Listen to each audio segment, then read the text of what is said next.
The staircase at Harwick House had been polished that morning until it gleamed like still water, and Nora Fenn had been the one to polish it. She knew the precise slant of the second-to-last step, the way the wax pooled slightly at the outer edge when applied too quickly, the particular trick of the light from the east-facing window that made the marble look drier than it was. She had been polishing that staircase for 7 months. She knew its dangers the way she knew her own hands. So when the Duchess of Merley set her heel on the second-to-last step and the world tilted, Nora saw it coming perhaps a quarter of a second before it happened.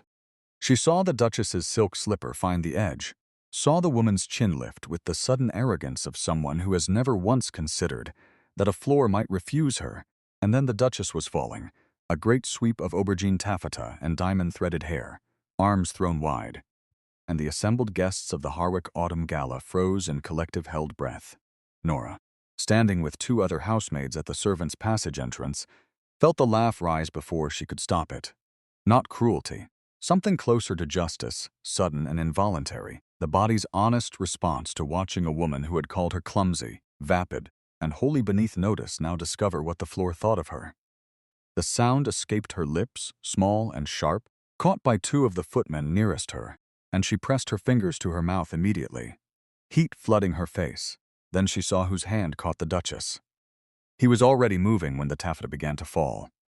He had been standing perhaps 6 feet to the left, near the marble column that separated the entrance hall from the gallery corridor, and he moved the way a man moves when the decision has already been made in his body, before his mind has formed the thought. 3 long strides, a hand at the Duchess's elbow, a forearm braced behind her shoulder blades. The Duchess caught herself against him, gasping, her composure shattered to pieces on the step below her, and only then did Nora register who it was. Edmund Carlyle, the Marquess of Holvan. He had arrived at Harwick that afternoon with a single valet and 2 cases, his invitation issued by Lord Harwick himself on a matter of estate business that no one in the servants' hall entirely understood, and he had spoken fewer than a dozen words to anyone before the gala began. He was not a man who required conversation to occupy a room. Nora had seen him twice in the 7 months she had worked at Harwick, and both times she had formed the same impression, one of stone patience, a jaw that could have been carved rather than grown, and eyes the color of a sky before rain that registered everything and disclosed nothing. Those eyes found her now, across the marble expanse, in the precise moment that her laugh died against her fingers. She did not look away quickly enough. The next morning, she was called to the housekeeper's office before the upstairs fires had been lit. If you have read this far, you already understand that Nora's laugh was not the beginning of this story. It was the moment the story chose to announce itself. Mrs. Hobson, the Harwick housekeeper, was a woman of 61 who had served the family through 3 generations and wore her authority like a second uniform. She sat behind her desk with a ledger open before her, and her hands folded on top of it in a way that suggested the ledger was not what she wished to discuss. The fire in the housekeeper's office was the smallest in the house, banked low against the cost of coals, and the room smelled of lavender water and old paper, and the faint metallic edge of the polish Nora had used on the main stair the previous evening. "The Marquess of Holvan," Mrs. Hobson said, "has requested that you be assigned to the East Wing corridor for the duration of his stay." Nora stood very still. The East Wing corridor was a distance from the main house's domestic bustle, 3 rooms occupied only when Harwick entertained significant guests, and it connected at its far end to the private library where the Marquess had, apparently, taken up residence since his arrival. It was not a punishment. It was something she could not yet name. "He asked specifically for me," she said. Mrs. Hobson's expression did not change. "He described you as the housemaid who laughed." The words landed with the precision of a well-aimed stone. The housemaid who laughed. Nora had been called worse by the Duchess herself, and she had heard Lady Merley's particular vocabulary for her in 3 different settings across the past 7 months. First, in the formal drawing room, where the Duchess had looked at her the way one looks at something tracked in on a boot, and remarked to Lady Harwick that the girl they kept needed better training. Then at the top of the main stair 2 weeks later, where she had addressed Nora directly, and told her that a servant who held her gaze that long was either simple or impertinent, and she appeared to be neither, which made it worse. It was the household's understanding, quietly confirmed, that the Duchess of Merle found Nora Fenn particularly grating in a way she could not entirely explain, which was, the downstairs staff suspected, because Nora had the quality of knowing things the Duchess preferred to believe she owned. Mrs. Hobson studied her across the desk with eyes that had been watching servants for 40 years and could locate the precise point at which composure and suppression diverged. "You will take your orders from the East Wing as you would from any other assignment," she said.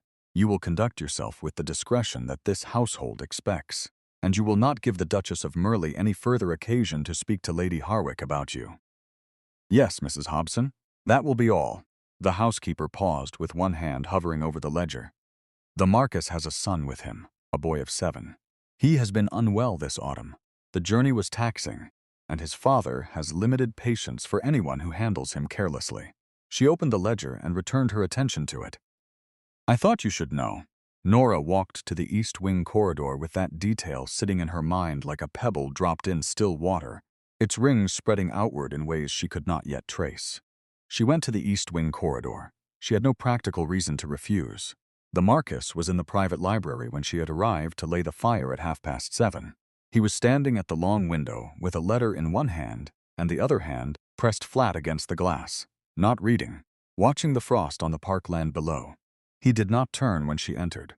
She moved through the room with the particular discipline of a woman who has learned that occupying less space is its own protection, and she catalogued the room as she crossed it. The writing desk with its 2 stacked papers and the single silver-framed miniature turned face down, the half-empty decanter on the side table, the coat draped over the chair back as though it had been placed there by someone who intended to collect it shortly and then forgot. A room occupied by a man who did not unpack fully. A room that did not yet know how long he intended to stay. She was kneeling at the grate with the tinderbox when he spoke. "You are not frightened of me," he said, still facing the window. She struck the flint. "I am attentive to my work, my lord. That is not what I said." The fire caught on the 3rd strike. She fed it with the careful increments of someone who has learned not to smother what is small and new. "I apologize," she said, "for what happened on the stair." The laugh was involuntary, and I do not offer it as a defense. He turned then, and she kept her attention on the grate, feeding the fire a second piece of tinder. She heard rather than saw him cross the room. His footsteps measured on the parquet, and he stopped near enough that she was aware of the warmth of his proximity, the way one is aware of a fire that has not yet been announced. "The Duchess," he said, "has already complained to Lord Harwick that a servant was impertinent. I know. She described you as the sort of girl who forgets her place because she has never been made properly aware of it." Nora set the tinderbox on the hearth tiles and stood, turning to face him at a respectful distance. His face was precisely as she had catalogued it from across the entrance hall, contained still, giving nothing freely. The letter was still in his hand, folded now, and she noticed that the seal on it had been broken and refolded rather than properly opened, as though he had read it in haste and wished it had said something different. There was a crest in the wax, partially preserved. She recognized the Merle device. The letter had come from the Duchess or someone in her name, and whatever it said had produced in the Marquis the particular quality of a man who has received news he had already prepared for and finds that preparation insufficient. "I know what the Duchess thinks of me," she said. "I ask that you be assigned here," he said, "because I wish to speak with you. Not because I intend to use what I saw against you." He paused. "I wish to see whether you would come. I had no practical reason to refuse a reassignment." "That is also not what I said." She met his gaze directly. It was not easy, precisely, because his gaze was the kind that inventoried everything it rested on. And she was accustomed to being invisible and found that she did not know how to perform that invisibility when someone was actively declining to observe it.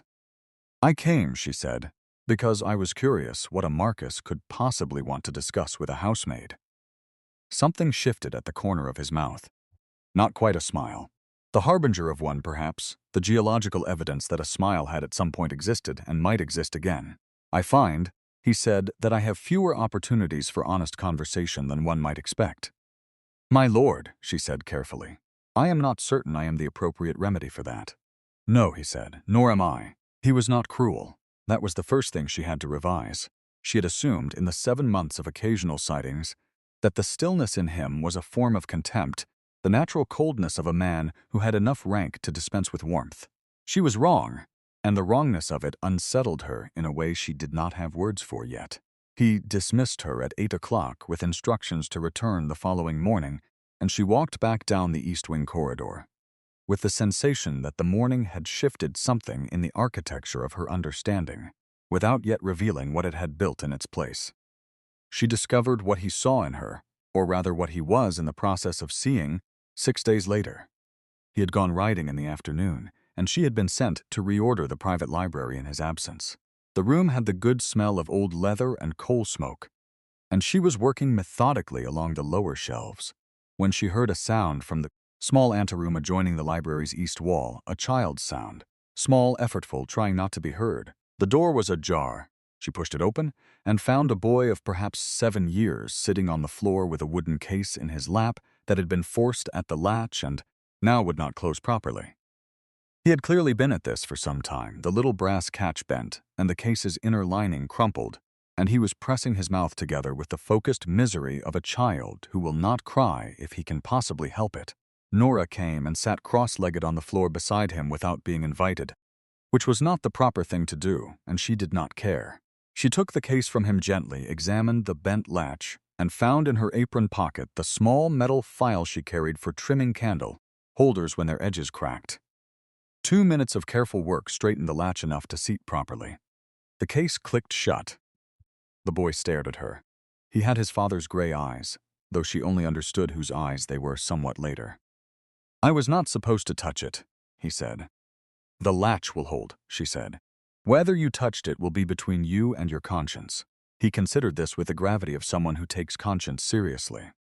"I am Thomas," he said. "Carlyle." She understood then whose child he was and whose anteroom she was sitting in, and what it meant that a 7-year-old boy had apparently been left alone in a library anteroom with his father's belongings. She did not say any of this. She asked him whether he had eaten breakfast, and when he said yes, but in a way that suggested yes had been some hours ago, she went to the servants' hall and brought back a bread roll and a small pot of jam, and sat with him for 20 minutes while he ate and told her, very seriously, about a horse he had seen that morning that had been the color of river mud, which was, he believed, the best possible color for a horse. She did not know that the Marquess of Holvein had returned from his ride a quarter of an hour early and had been standing in the doorway of the anteroom for the last 10 minutes of that conversation. She did not know any of that until much later. What she knew, as the afternoon wound toward the supper hour, was that Thomas had climbed to his feet and walked with her to the library door with the careful politeness of a child who has been taught that good manners are owed to everyone regardless of their station, and had asked, with the directness that only children and the very old permit themselves, whether she would come tomorrow. She had said she did not know. This was honest. He had nodded as though this were a satisfactory answer, which suggested he was accustomed to people not knowing things, and found it more acceptable than invention. She had thought about that nod for most of the following morning. He was there again the next day, in the anteroom, when she came to lay the library fire. He had brought a book this time, a volume on natural history with illustrations of birds, and he showed her the plate of a northern lapwing with the same studied seriousness with which he had explained river mud horses, and she sat with him for nearly half an hour before the sound of the Marquess's footstep in the corridor sent her to her feet and back to the hearth with the coal scuttle. The Marquess appeared in the library doorway and looked at the fire which she had laid, and at Thomas, who had his book open on his knees and was watching his father with the careful attention of a child gauging weather. "He told me about the lapwing," Nora said, because silence in that moment felt like a concession. "Did he?" the Marquess said. "He believes it is the most sensible-looking bird in the volume, on account of its crest." Edmund looked at his son with the particular expression of a man encountering information that reorganizes something he thought he understood. Thomas looked back at him with his father's own gray eyes, patient and level, and hiding a great deal. Then Thomas looked down at his book, and the Marquess looked at Nora, and neither of them said anything else, which was not because there was nothing to say. What she knew was that Thomas had a mother who had died when he was 3 years old, and that the Marquess had raised him with the compressed, deliberate attention of a man who has had to learn tenderness in a language that was not given to him at birth. She learned this not from the Marquis himself, not yet, but from Thomas, who told her plainly over the next 4 days. Because children of 7 do not have the same relationship to discretion that adults maintain. His father was very serious, Thomas explained, and he did not sleep well, and there was a miniature of Thomas's mother in a silver frame on the writing desk in his bedchamber that his father looked at sometimes when he thought Thomas was asleep. The miniature. She stored the detail without knowing why it mattered. The dismissive label found Nora again on the 8th day of the Marquis's stay, this time in the upper gallery, where the Duchess had cornered Lady Harwick for what appeared to be a consultation about the following week's seating arrangements.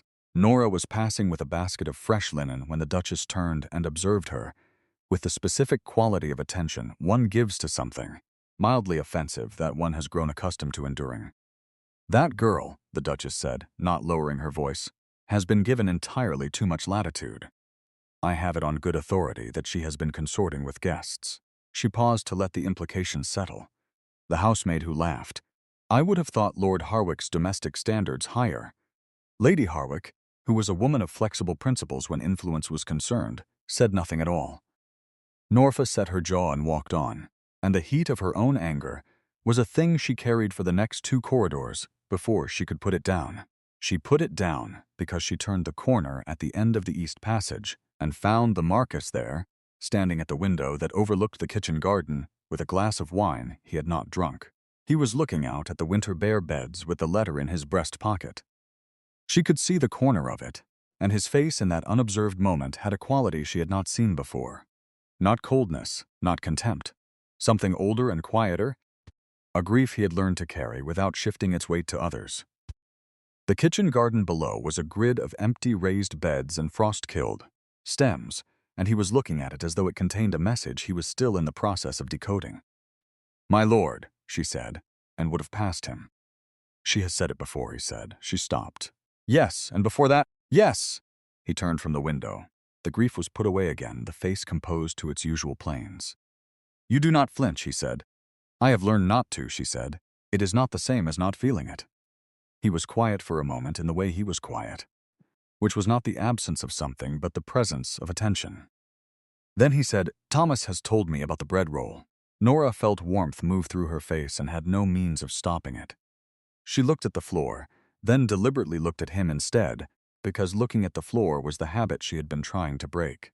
"He was hungry," she said. "He was." The Marquis looked at her with those gray eyes that missed nothing and offered nothing for free, and then he said, "Come to the library at 4 o'clock. There is a matter I wish to discuss with you that is not about linen." She came. She had no practical reason to refuse, and by then she was honest enough with herself to know that practical reasons were not driving her decisions on this particular matter. The matter he wished to discuss was the Duchy of Merle's outstanding obligation to the whole Vane estate. A sum of £4,000 lent by his late father to the Duchess's husband 6 years prior and never settled, and the reason he had come to Harwick was to determine, privately, whether Lord Harwick could be persuaded to serve as a neutral party in the negotiation. It was not why he had asked for her specifically, and they both understood this without saying so. He laid out the legal situation in 4 sentences, the way he laid out most things, and then he set the papers aside and rested his hands flat on the desk and looked at the turned-down miniature for a moment, as though deciding something. He turned it face up. The woman in the miniature was perhaps 23, with light eyes and a steady expression, and a quality about the mouth that suggested she had found something quietly amusing in the world for most of her life. The portrait was well made, the September light reproduced with precision across her shoulder, the painter having taken care with the particular warmth of it. Her name was Catherine, he said. What happened then was that he told her about Thomas's mother. Her name had been Catherine, and she had died of a fever in the 3rd year of their marriage. He had been in York on estate business when the fever worsened, and the letter calling him back had arrived one day too late, and the miniature on his desk was the last portrait made of her, 3 months before Thomas was born, in the particular golden afternoon light of late September. He told this without inflection, in the clipped declarative sentences of a man reporting the contents of a document. And Nora understood that the flatness was not indifference. It was the only container he had found that could hold it. She thought of Thomas asking her to come back tomorrow. She thought of a boy of 7 who had learned not to cry in front of strangers and who took the hands of people he trusted with a naturalness that could only have been modeled. "I am sorry," she said, and meant it in the plain, straightforward way that she meant most things. "Thomas," he said, "has not laughed the way he laughed this morning in 4 months." She did not look away. She held his gaze the way she had held it across the entrance hall, the way the Duchess had called impertinent, and the Marquis apparently called something else entirely, and the quality of the silence between them was not comfortable precisely. It was charged in the manner of the air, before a storm that has not yet decided to break. He said, after a moment, "You did not perform sympathy just now." "No," she said. "I was sorry. It is different." He looked at her for a long moment, and she had the peculiar sensation of being seen with a precision that should have been uncomfortable and was not. Then he said, "I have been told, by several people whose judgment I respect, that I have been insufficient company for my son, that I have provided well and attended adequately, and failed in the ways that cannot be itemized in a ledger." He spoke to the desk rather than to her, to the miniature face-up in the lamplight. "I do not know how to correct a deficiency I cannot measure." Nora considered this with care. "Thomas knows you love him," she said finally. "He told me your face is very serious and you do not sleep well. He told me these things as facts, not as complaints." Edmund was very still. "A child who is not loved," she said, "does not describe his father with that particular quality of attention." He dismissed her at 6 o'clock, and she spent the next hour in the servants' hall, unable to account to herself for the particular geography of her own thoughts. The Duchess made her move 3 days later, and she made it in front of witnesses. It was the Harwick drawing-room at 2:30, the hour when Lady Harwick received afternoon calls, and the room held 11 people, including 2 younger daughters of a nearby baronet, the baronet's wife, a local clergyman's widow, who collected social intelligence the way others collected porcelain, and Lady Merle herself, who had positioned herself at the center of the settee arrangement, with the ease of a woman who has never doubted that the center belongs to her. Nora had brought the tea tray. She was setting out the cups when the Duchess said, in a voice calibrated to carry, "I understand that certain members of this household have been making rather free with the Marquis of Holvanein's hospitality." The room paused. "A housemaid," the Duchess continued, "of no particular family, invited repeatedly to his private library. One does wonder what business such a girl could possibly have with a marquis." She looked at Nora directly.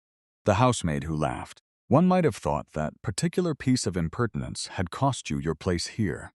The clergyman's widow's teacup stopped an inch from her lips.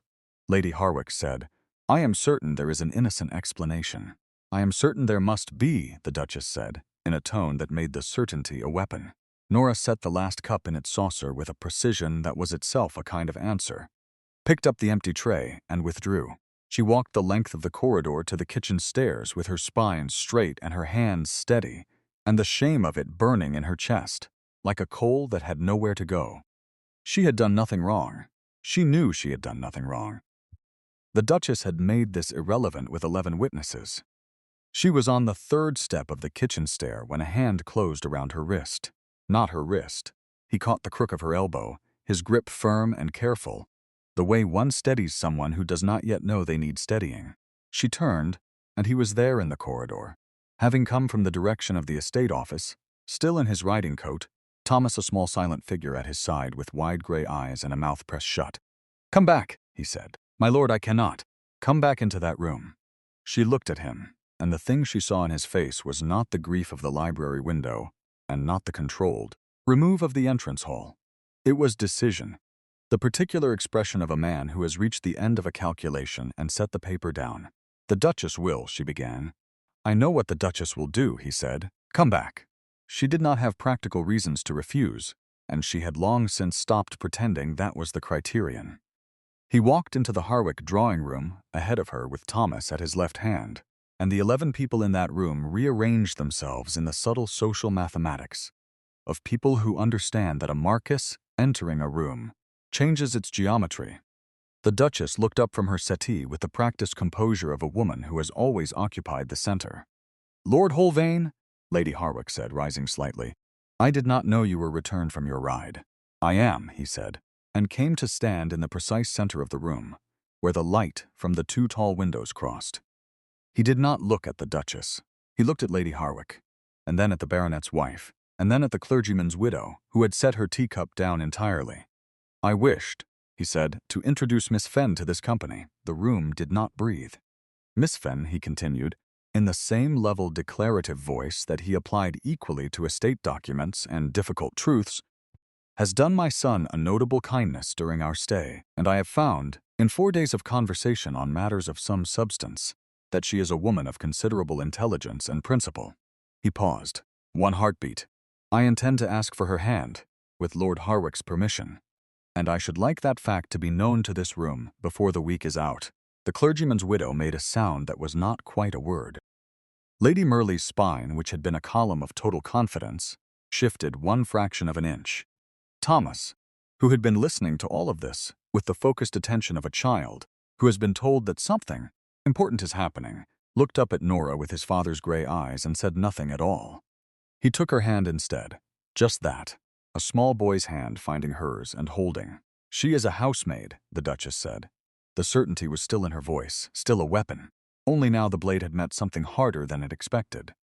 "She is," the Marquis said, "and I will ask you, Lady Merle, to address her correctly, as she is likely to become the Marchioness of Holvan."